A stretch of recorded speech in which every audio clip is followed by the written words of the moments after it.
Mark, is that potential of intervention, whether it's a BOJ or the finance minister, why we continue to see traders willing to bet on the yen really strengthening? We're talking about 1 month dollar yen put option still higher than calls.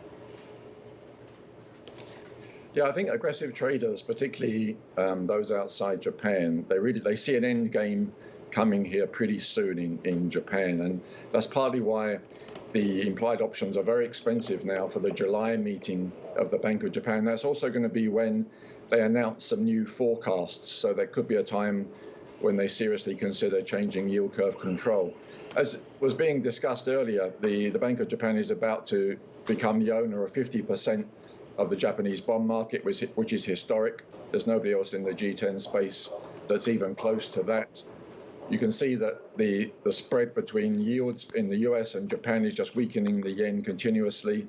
And I think you're going to see more pressure coming on the JGB market. Foreigners had an attack last week. They pushed Japanese futures down aggressively. The Bank of Japan had to buy an astonishing 80 billion, more than 80 billion worth of bonds to stabilize the market. This can't go on for much longer. This is the kind of situation where you have the market against the central bank, and at some point something has to give. The Bank of Japan will be getting nervous right now. They can't afford to keep on buying JGBs. It just crushes participation in the market from the private sector. They'd prefer people to go towards the equity market.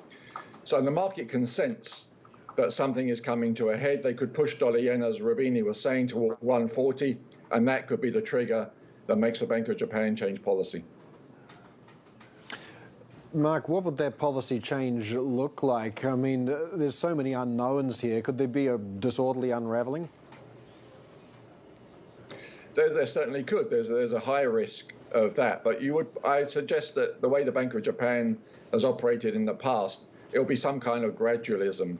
So probably the first step would be that they shift the emphasis of yield curve control. The target is currently 0.25%.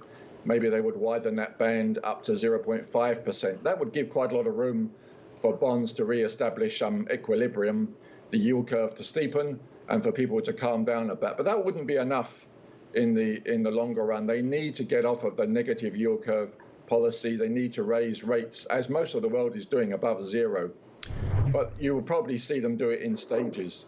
But at least if they shifted yield curve control, that would be a message that the yen has become too weak, that they're concerned about the bond market, and they're concerned about Japanese assets in general. So we would probably get one thing after another. But in the end, Japan will need to get itself away from the negative rate policy.